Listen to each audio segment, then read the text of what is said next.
Tack så mycket, thank you. Så vänder vi då valfri sida.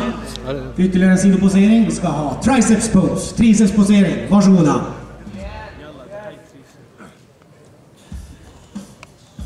Oj, oj, oj, oj, oj!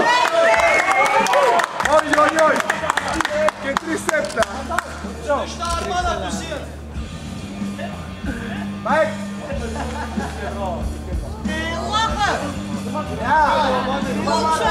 Tack så mycket, thank you. Och så vänder vi då framsidan för domare och publik. För den sista av dessa obligatoriska poseringar, nämligen mage, abdominal and thighs. Please. Oj, oj, oj!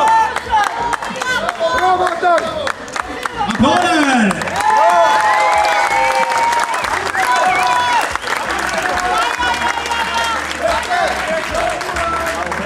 Tack så mycket, thank you very much.